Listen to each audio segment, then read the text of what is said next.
준비하면서 사실 지난주에 우리가 에베소서 속에서 바울의 기도를 했잖아요. 근데 사실 저 개인적으로 그 바울의 기도가 큰 은혜가 되고, 왜냐하면 사실 저도 기도를 하면서 하나님 앞에 기도를 하면서 어떤 기도를 할까라고 했을 때 바울이 지난주 했던 그 기도, 하나님을 알게 하는 것, 하나님이 어떤 하나님인가를 깊이 있게 알게 하고, 그 다음에 하나님이 베풀으신 그 은혜가 얼마나 큰 것인가를 알게 하세요, 알게 해주세요라는 기도가 나오더라고요. 그러면서 눈물이 나는 거예요. 하나님이 어떤 하나님인가, 우리를 향하신 하나님이 어떤 하나님인가. 그러면서 하나님의 음성이 들리는 것이, 사랑하는 내 아들아 염려하지 마라, 주님의 음성이 들리는 거예요. 이 바울의 기도, 사실은 우리가 매일매일의 삶 속에서 말씀에 붙잡힌 바 될 때, 말씀을 붙들을 때, 우리가 말씀을 붙들을 때 그렇게 되면 어떻게 되냐면, 우리가 힘든 상황 가운데 있을 때, 위기 가운데 있을 때, 환난 가운데 있을 때 말씀이 우리를 붙들어요.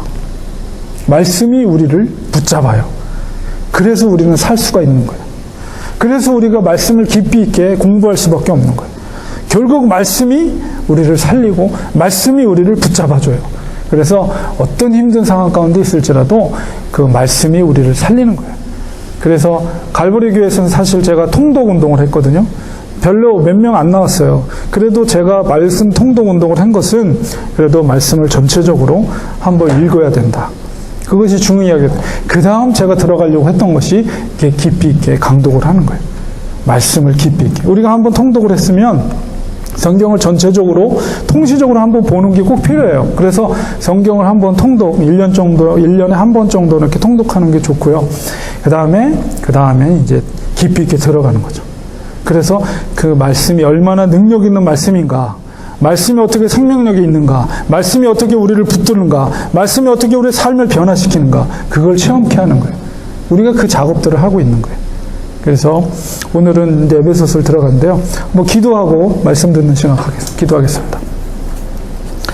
하나님 아버지, 이 시간 또 하나님의 생명의 말씀을 깊이 있게 다시 한번 우리가 공부하려고 합니다. 지혜로, 성령의 지혜로 우리의 마음을 열시고 계시하시는 하나님의 음성을 듣게 하여 주셔서 생명력 있는 말씀으로 우리가 말씀에 붙들림 받을 때, 우리에게 위기 가운데 있을 때 말씀이 우리를 붙들어 주시는 놀라운 역사를 체험할 수 있도록 아버지, 우리에게 깨달음을 주시고 하나님의 음성을 듣는 이 시간 되게 하여 주시옵소서. 예수님의 이름으로 기도드리옵나이다.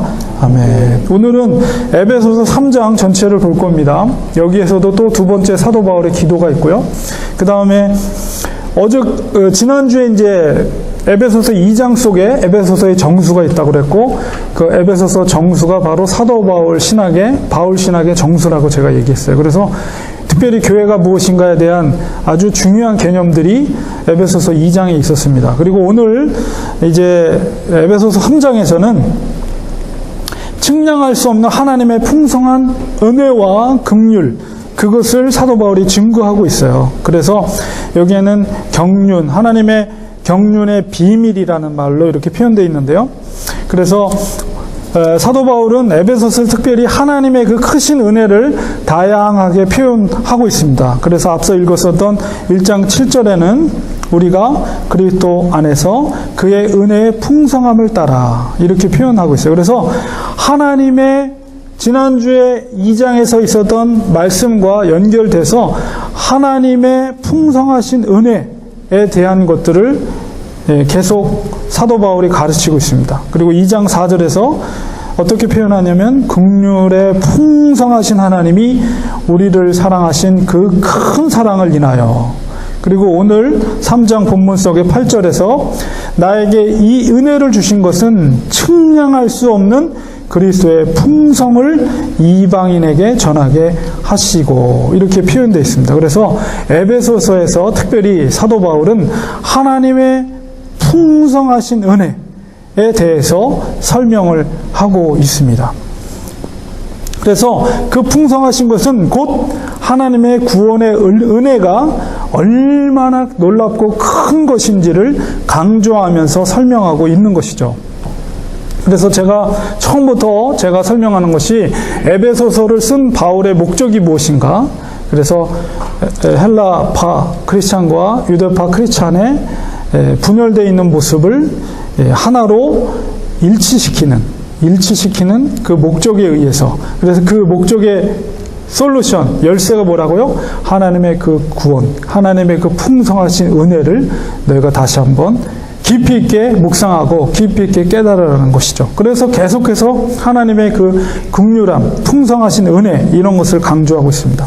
그래서 우리 본문에 이렇게 들어가면 1절에서 6절까지 속에서 바울에게 주신 그 은혜의 경륜이 무엇인가를 설명하고 있는데요. 1절에서 6절까지 구체적으로 보겠습니다. 이러므로 이렇게 시작을 하고 있어요. 1절에서. 이러므로라는 것은 앞서 있는 1장 11절 이하의 내용을 설명하고 있는 것입니다. 그래서 지난주에 봤던 2장 11절 이하의 말씀은 뭐냐면, 하나님께서 이방인들, 유대인, 헬라파 크리스찬들, 그들이 하나님의 긍휼하신 은혜로 예수 그리스도 안에서 화평케 하는 은혜로 말미암아 한 성령 안에서 하나게 되게 하신, 그러므로 그 의미를 담고 있어요. 예수 그리스도 예수의 일로 너희 이방인을 위하여 갇힌 자 된 나 바울이 말하거니와, 이렇게 말하고 있습니다. 그래서 우리가 에베소서는 무엇보다도 이제 옥중서신 중에 하나죠. 그래서 이 근거가 되는 말씀입니다. 그래서 그리스도 예수의 복음을 전하는 일로 감옥에 갇힌 자 된 바울이라는 것을 표현하고 있습니다. 그리고 그 하나님께서 맡겨주신 그 일에 대해서 3장 2절에 보면, 너희를 위하여, 여기서 너희는 특별히 이방인 그리스도인, 헬라인 그리스도인들이죠. 너희를 위하여 내게 주신 하나님께서 내게 주신 하나님의 그 은혜의 경륜을 너희가 들었을 터이라. 바울에게 주신 은혜의 경륜이라고 그랬어요. 그래서 여기서 말하는 경륜이라는 단어가 무엇이냐면 헬라어로 오이코노미아. 이게 무슨 말이냐면 집을 경영하다라는 뜻이거든요. 그래서 영어 성경에 이코노미라는 경영이라는, 경제라는 단어가 이 헬라어 오이코노미아에서 나온 말입니다. 그래서 이 넓은 의미로는 민족의 경영, 하나님께서 경영하는 거예요.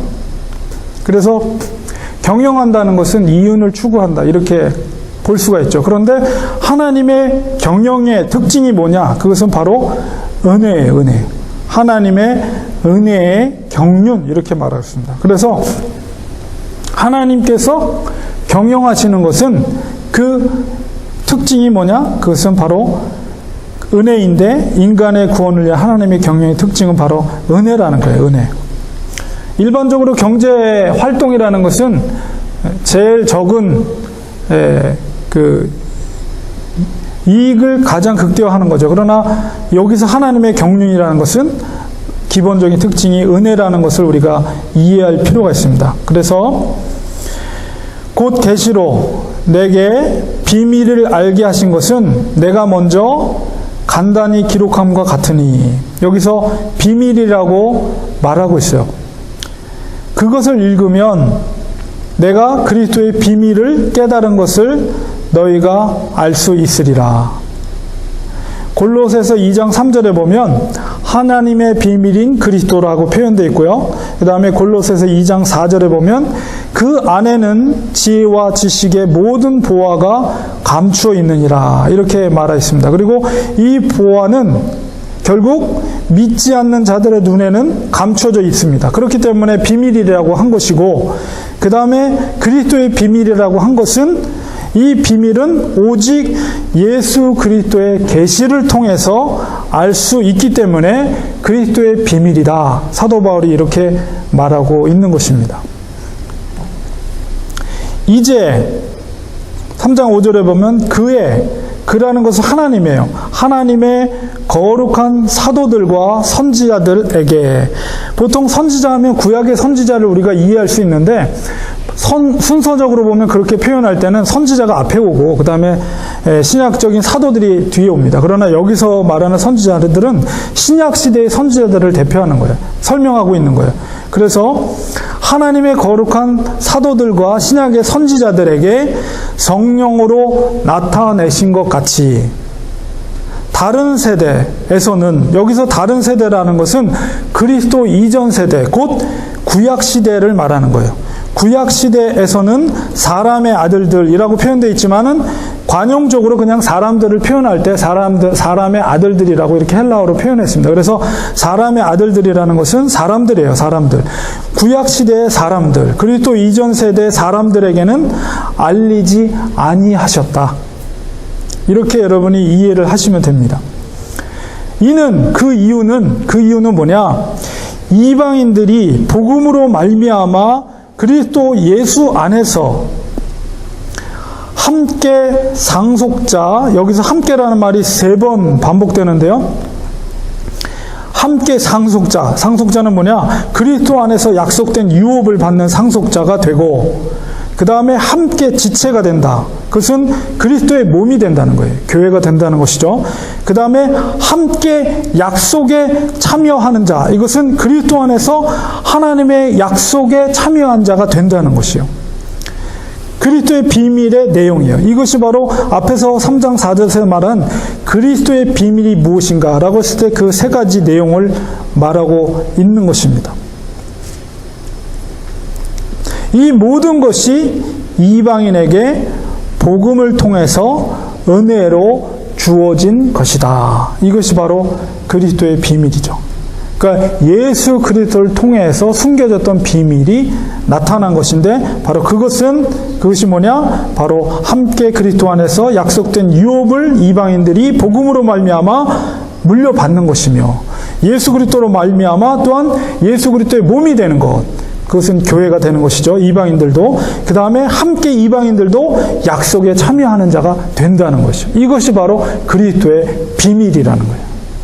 그리스도를 통해서 이게 계시가 되는 것이고 나타내는 거예요.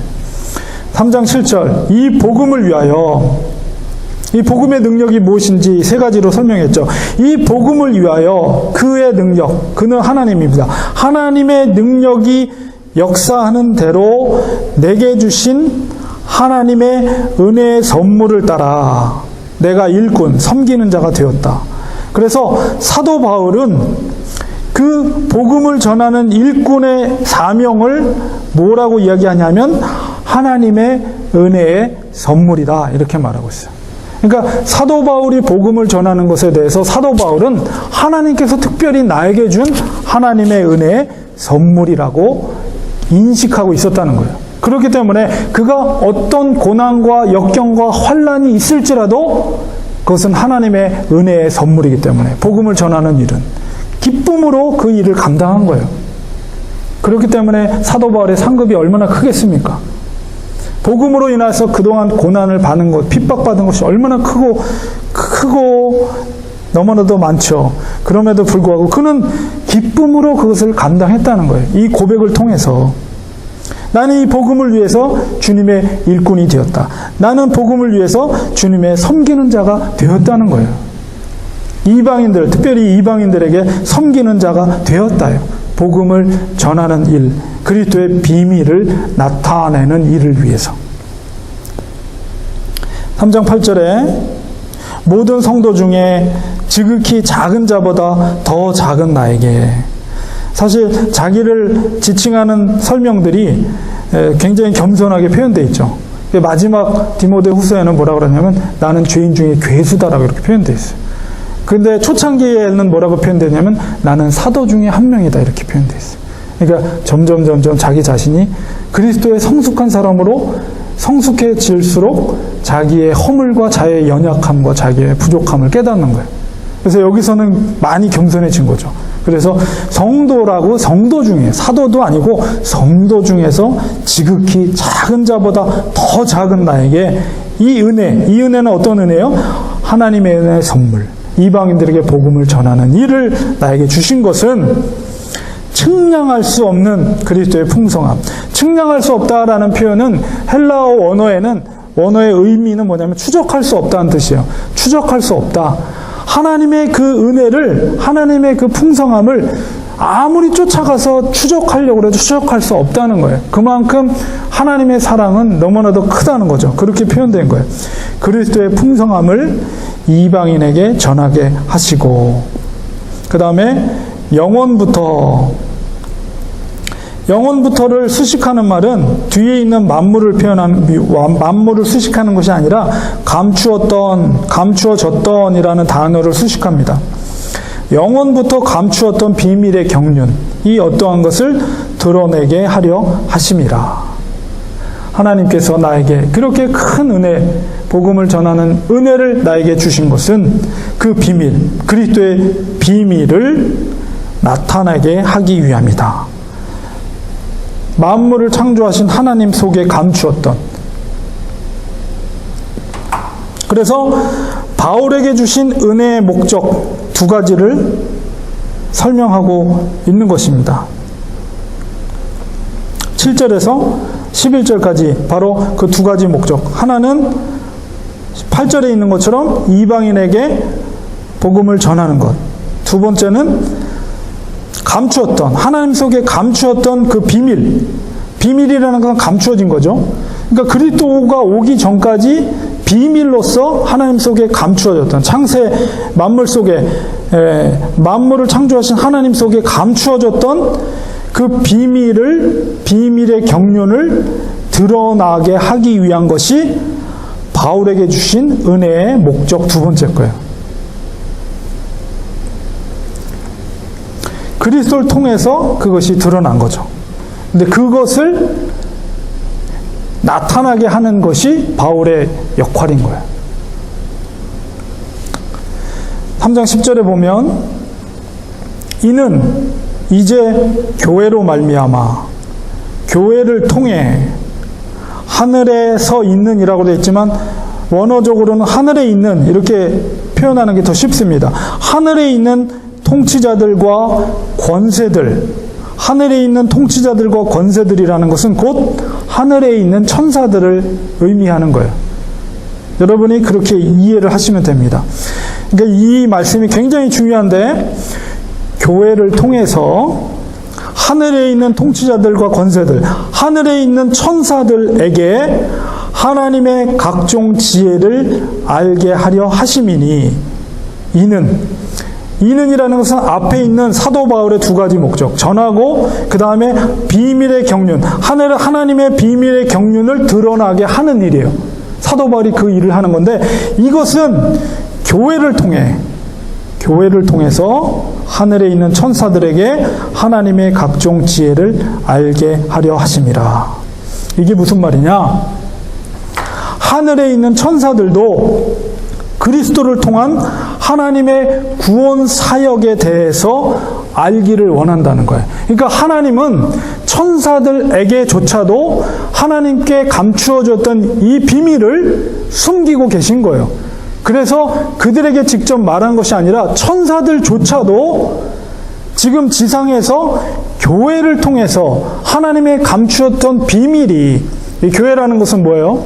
하나님의 공동체요. 그 속에는 사도 바울도 포함되어 있는 거죠. 그들이 행하는 일들, 그들이 전하는 일들, 하나님의 비밀을 드러나는 것을 궁금해한다는 거예요. 그 천상에 있는 천사들도 그것을 모르고 있었던 거예요.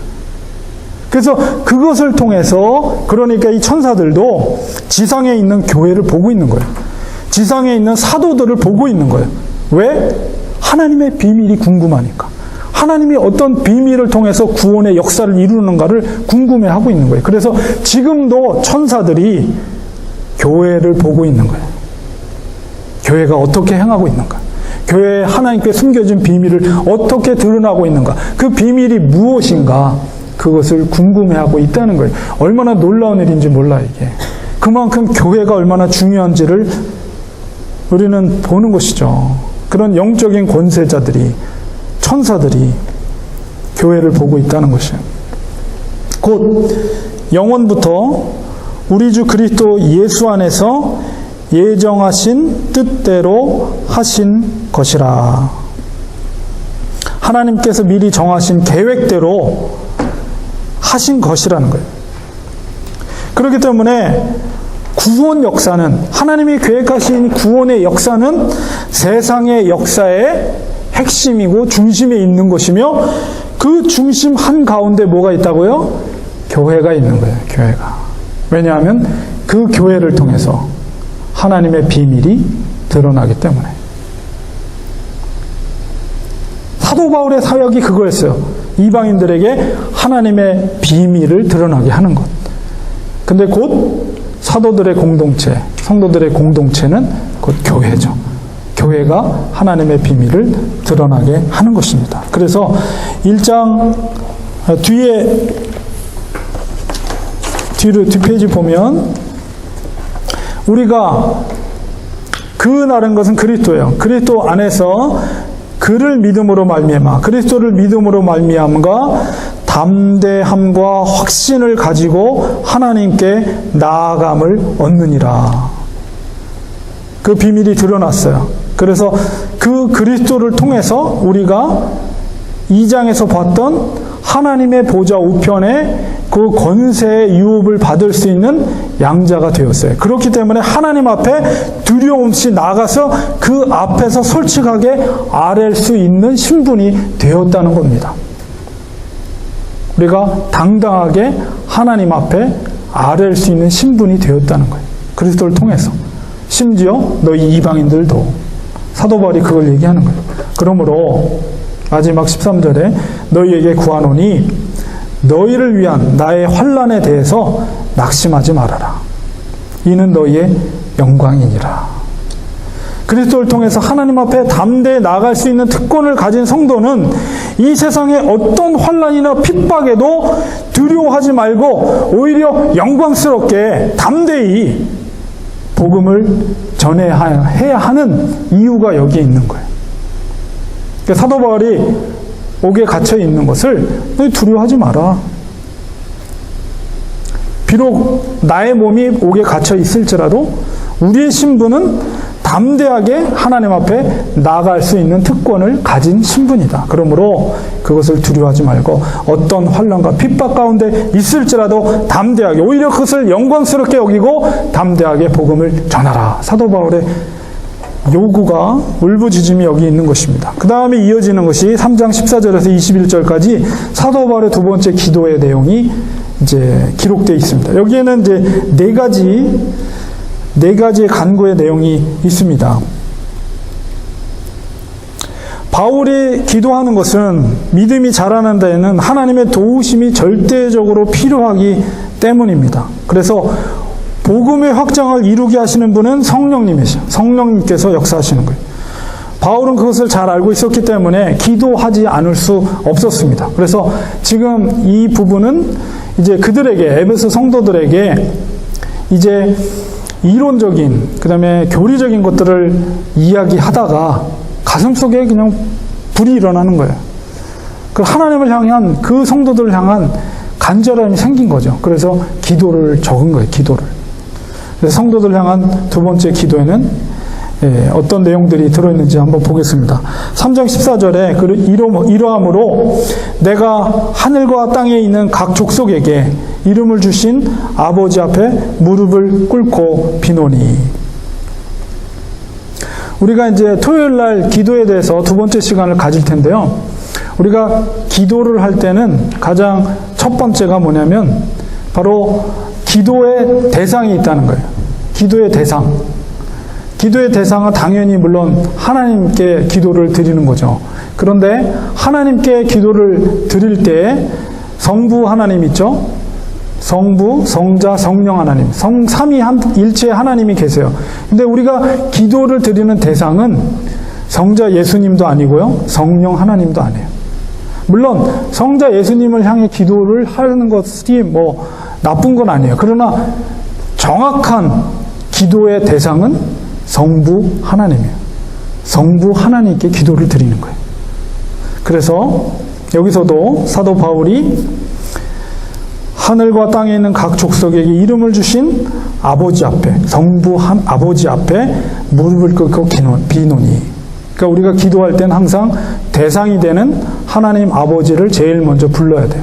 그래서 하나님 아버지, 내가 기도를 드리는 그 대상을 향하게 정확하게 그분을 부르는 거예요. 그것이 첫 번째 기도인데요. 토요일 날 그 기도에 대한 것들은 좀 더 자세하게 설명을 하겠습니다. 그래서 사도 바울이 먼저 성부 아버지께 기도를 합니다. 여기서 그는 하나님이죠.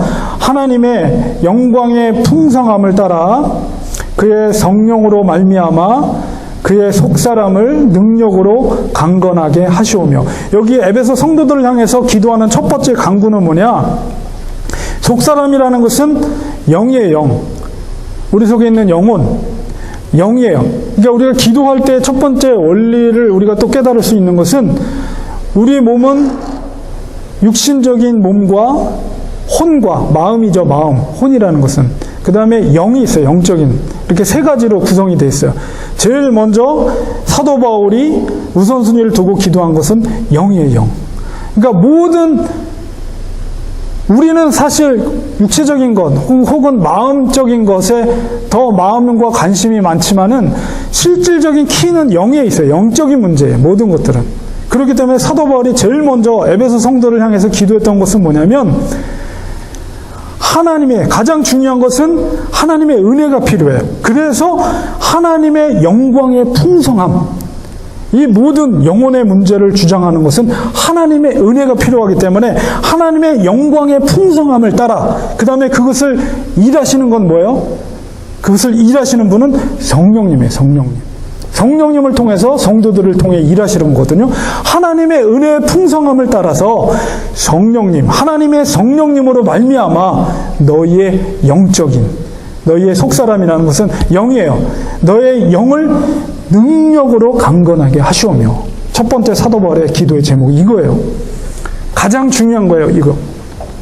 우리의 기도를 할 때 우리가 첫 번째 사도 바울의 기도에서는 뭐예요? 하나님의 그 은혜의 풍성함을 너희가 깨달라는 거예요.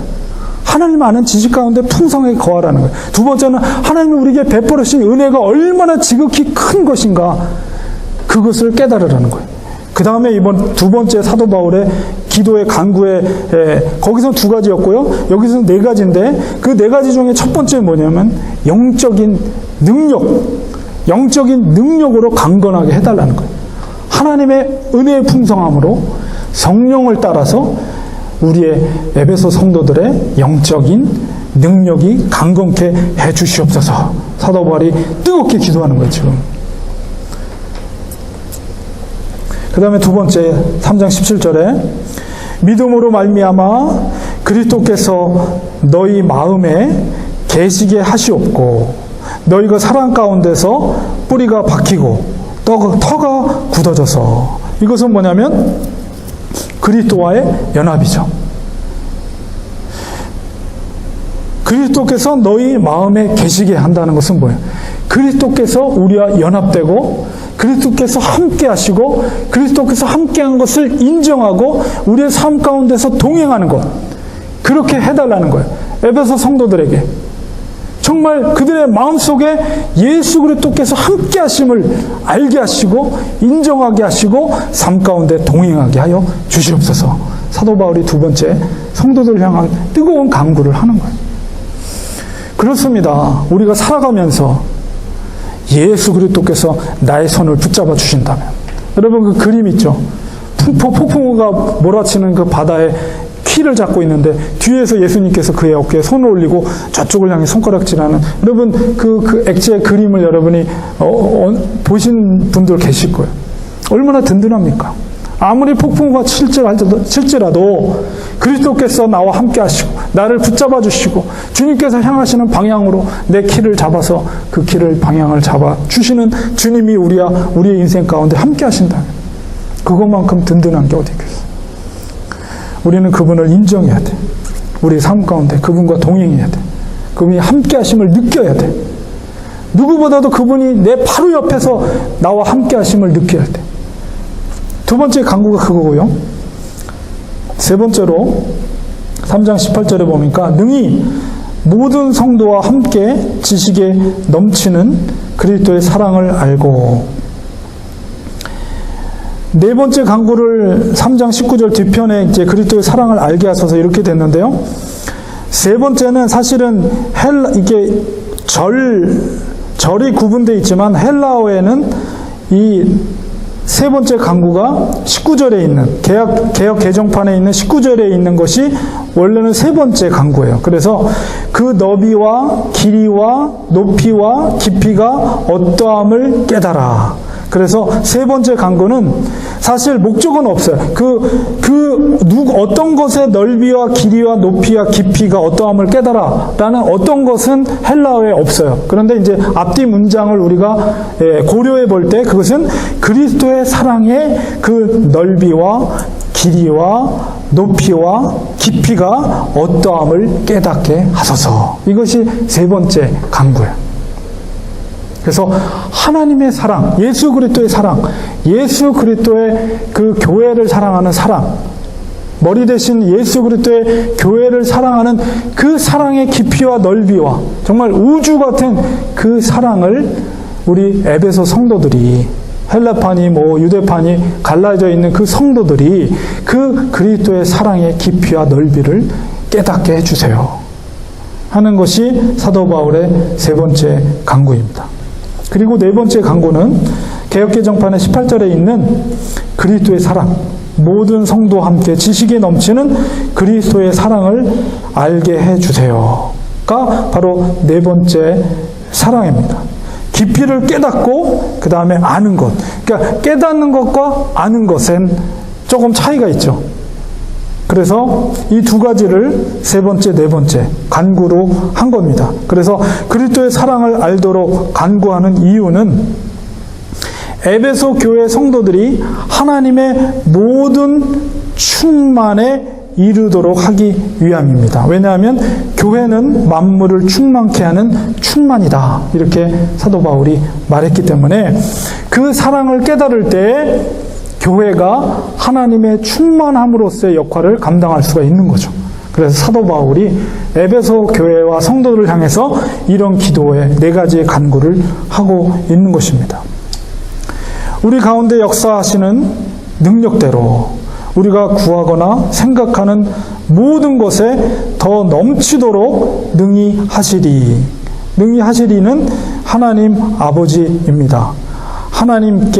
하나님에게 교회 안에서와 그리스도 예수 안에서 영광이 대대로 영원 무궁하기를 원하노라 하면서 기도를 아멘 하면서 기도를 마치고 있습니다. 그래서 여기서 교회 안에서 그리고 그리스도 예수 안에서 영광이 이렇게 표현되어 있는데요. 교회 안에서 하나님께서는 천사들을 통해서도 영광을 받으시고 그가 지으신 피조물을 통해서도 영광을 받으시지만 무엇보다 중요한 것은 그의 독생자의 피로 값주고 사신 교회를 통해서 영광을 받으시기를 하나님은 무엇보다도 원하신다는 거예요. 그래서 사도 바울이 특별히 교회 안에서 이렇게 표현한 겁니다. 그래서 2장에 있는 것이 에베소서의 정수라고 제가 말씀드린 것이 바로 교회란 무엇인가에 대한 것이 정확하게 표현되어 있어요. 그렇기 때문에 사도 바울은 교회 안에서 교회를 중요하게 여기는. 그 다음에 그리스도 예수 안에서 이렇게 표현되어 있는데 하나님은 그리스도를 통해서 또한 영광을 받으십니다. 그런데 그리스도는 또한 교회의 머리이시죠. 그렇기 때문에 교회는 또한 그리스도의 몸이므로 하나님께서는 무엇보다도 교회를 통해서 영광을 받으시는 것입니다. 그러니까 사도 바울이 교회 안에서 그리스도 예수 안에서 이렇게 말한 것은 교회 머리가 되는 예수 그리스도와 또 몸이 되는 교회, 그리스도의 몸이 되는 교회 안에서 하나님은 영광 받기를 원하신다는 거예요. 사도 바울이 그걸 얘기하는 거예요. 그러니까 이 교회라는 것이 얼마나 중요한 지상에서의 존재인가를 우리는 에베소서를 통해서 깨닫는 거죠. 사도 바울이 얼마나 강조하고 있는지를 깨닫는 거죠. 그러니까 우리가 신앙생활을 하면서도 이 교회라는 것이 무엇인지, 교회가 얼마나 중요한 것인지 이런 걸 사실은 잘 몰라요. 그냥 다니나 보다 이렇게 생각하지만 하나님께서 이 지상에 세우신 교회가 어떤 의미를 갖고 있는 건지를 우리는 다시 한번 깨달아야 돼요.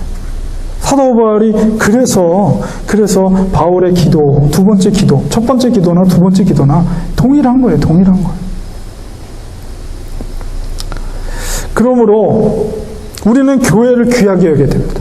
정말 교회를 귀하게 여겨야 돼. 두세 사람이 모인 것에 내가 너와 함께 할 것이다라는 것은 그것이 바로 교회예요. 아무리 두세 사람이 모인 작은 곳이라 할지라도 주님의 이름으로 그것이 모여있는 성도들의 공동체라면 그것은 예수 그리스도의 피로, 그 피로 죽음 가운데 있을 뿐만 아니라 3일 만에 부활 승천하시고 하나님의 지극하신 능력으로 천상에 올라가서 모든 만물을 하나님의 주권으로 그에게 일임하시고 모든 만물을 통치하신 권한으로 세워진 교회예요. 그렇기 때문에 두세 사람이 예수 그리스도의 모임, 그것이 어떤 공간이라 할지라도, 그것이 정말 어두운 감옥이라 할지라도 그것은 하나님의 놀라운, 하나님이 기뻐하시는 교회라는 거예요. 하나님은 그 교회를 통해서 영광 받으시길 원하신다는 거예요. 건물이 중요한 게 아니에요. 건물이 중요한 게 아니에요. 그러니까 우리가 이것보다도 더 험한 곳에서, 정말 그런 곳에서 카타콤 같은 데서 예배를 드리더라도 주님은 그 교회를 통해 영광을 받으신다니까요.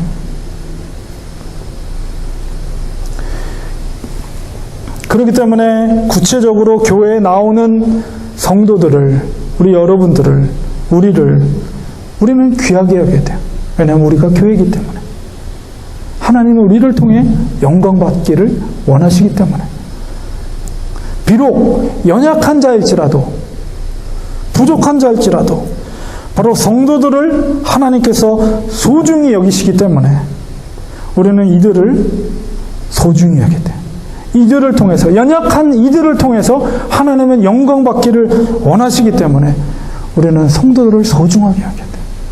사랑하고 소중하게 여기고, 아무리 보잘것없는 성도라 할지라도 정말 소중하고 존귀하게 여겨야 돼요. 하나님이 그 교회를 세우셨기 때문에, 그 성도를 통해서. 그래서 우리가 3장 전체를 봤습니다. 역시 교회에 대해서 얘기하는 거예요, 사도 바울은. 그래서 우리가 얼마나 귀한 존재들인가, 그리고 옆에 있는 성도들이 얼마나 존귀한 분들인가, 우리가 다시 한번 여러분이 생각하시고 정말 사랑하셔야 됩니다. 품으셔야 됩니다. 정말 기도해 주셔야 됩니다. 무엇보다도 정말 성도 한 분이 아파하고 눈물을 흘리고 고통 가운데 있으면 내가 아파하고 같이 눈물을 흘려주고 같이 기뻐해주고, 왜냐하면 주님께서 그 성도들을 통해서 영광 받기를 가장 원하시기 때문에 우리가 그런 교회 공동체라는 사실을 우리가 기억해야 됩니다. 그래서 이제 3장 마치었고요. 다음 시간에는 이제 4장으로 넘어갈 텐데, 그리스도 안에서 만유의 통일성에 대해서 이야기를 합니다. 그리고 새로운 피조물로서의 우리 성도들, 새로운 피조물로서의 우리들의 윤리적인 삶에 대해서 구체적으로 사도 바울이 이제 이야기를 하고 있어요. 그래서 다음 주에 이제 또 4장을 여러분이 기대하시면서 다음 주에 또 에베소서를 공부하도록 하겠습니다.